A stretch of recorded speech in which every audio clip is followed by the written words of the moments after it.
Salut à tous, c'est Baptiste de MGK Photographie. On se retrouve aujourd'hui pour une vidéo un petit peu particulière.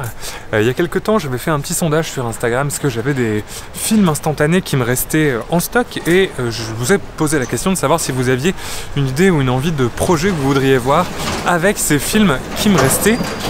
Et un des projets qui est ressorti le plus, c'était d'essayer de faire de la photo de rue avec.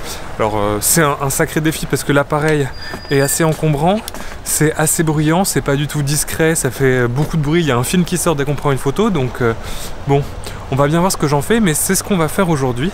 On va essayer de faire de la photo de rue avec le Fuji Instax Wide. C'est parti!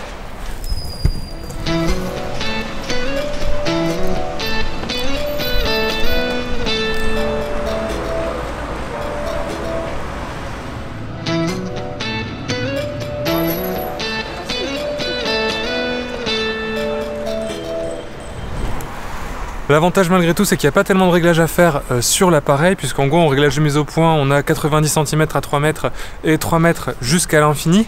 Puis après tout ce qui est exposition, c'est assez automatique. J'utiliserai peut-être la compensation d'exposition parce que le Fuji Instax couleur, c'est un film qui n'a pas une énorme latitude.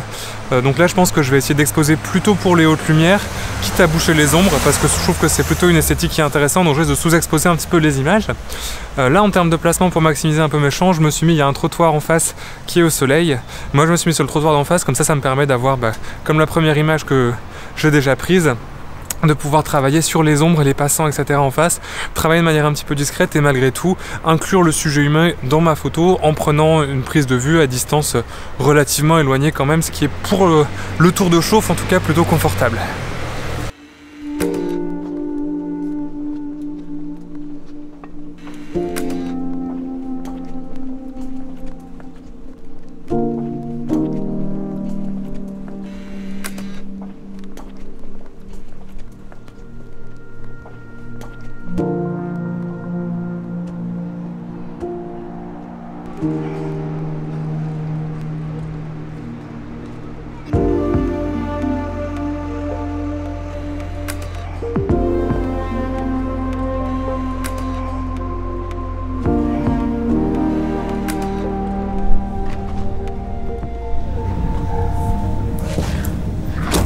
Bon, j'ai fini le premier pack. Alors, temps de voir un petit peu les différentes images. Il y en a vraiment des pas mal. Après, forcément, avec l'instantané, c'est toujours un petit peu particulier. Ça se développe encore pendant une dizaine de minutes après. Et il y en a qui sont encore en train de se processer en ce moment même. La dernière que j'ai prise. Ah, c'est vraiment sympa. C'est vraiment sympa d'avoir ça comme ça un peu tout de suite. Il y en a vraiment des très sympathiques. J'aime particulièrement celle-là qui est vraiment sympa avec le jeu d'ombre. J'essaie de me trouver des petites tâches, donc jouer à la fois avec la lumière parce que ça facilite un petit peu la composition et ça permet de jouer plus facilement avec ce grand cadre et d'attirer facilement l'attention sur le sujet comme ici en cadrant dans le cadre avec les ombres. Je joue aussi avec les taches de couleur. Alors là, elle n'est pas encore totalement développée. Mais là, le jeune homme avait un sweat jaune qui rendait pas trop mal. Bon, j'aurais pu m'approcher un petit peu plus. C'est pas évident de cadrer. En plus, comme on n'a pas une visée réflexe ou ça, c'est un peu difficile de prévisualiser. Malgré tout, on a la grande ligne ici qui amène un petit peu sur le sujet. J'aime pas mal celle-ci aussi. Mais pareil, je pense que je peux essayer de m'approcher un petit peu plus des sujets. Alors forcément, on en fait tomber la moitié. Bon, c'est pas mal d'avoir ces petites notes là pour le pack suivant, donc je vais recharger le pack et puis on va partir pour les 10 suivantes et dernières.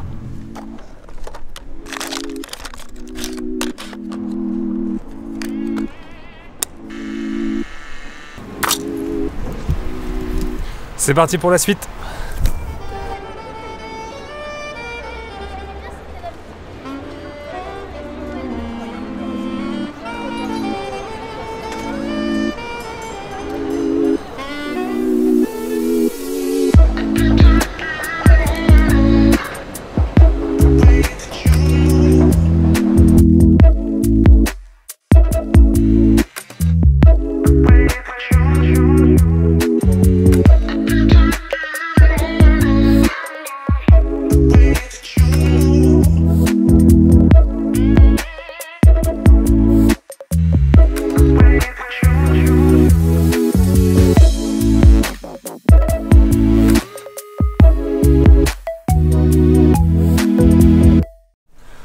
terminé les 17 vues qui me restaient, donc j'ai pu qu'aller découvrir tout ça à la maison, analyser un petit peu tout ça. C'était un exercice finalement plus sympa que ce que j'aurais pensé, moins difficile que ce que j'aurais imaginé.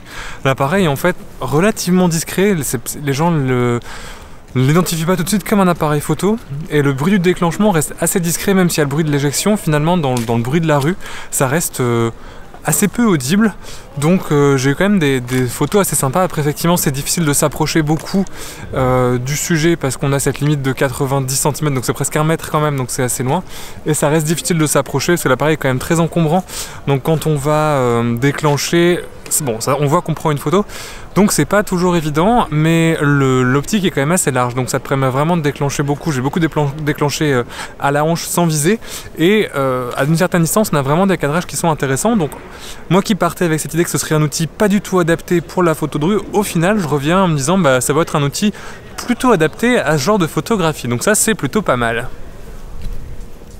Au final, je suis relativement content des images que j'ai récupérées, et en plus j'ai passé un très bon moment à prendre ces photos.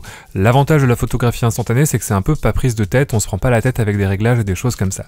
Là j'ai vraiment pu me concentrer sur la composition, alors avec plus ou moins de réussite.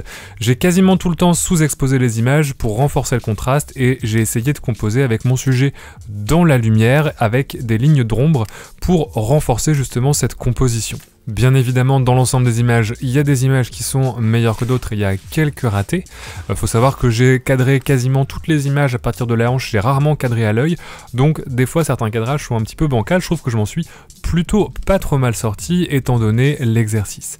Si je devais choisir 6 images de la quinzaine d'images que j'ai prises ce jour-là, ce serait celle que je suis en train de mettre là.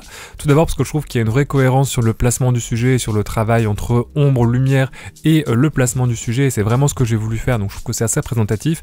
Et celle de gauche parce que l'homme avec sa chèvre au milieu de la grande place de Lille, c'était juste tellement cocasse que forcément cette image elle est dans la sélection. En tout cas, si tu as un appareil instantané, je te conseille vraiment de faire cette expérience de la photo de rue avec, parce que c'est vraiment très agréable et assez rafraîchissant. J'espère que cette petite vidéo t'aura plu, n'hésite pas à me dire ce que t'en as pensé ou à m'indiquer tes images favorites dans les commentaires.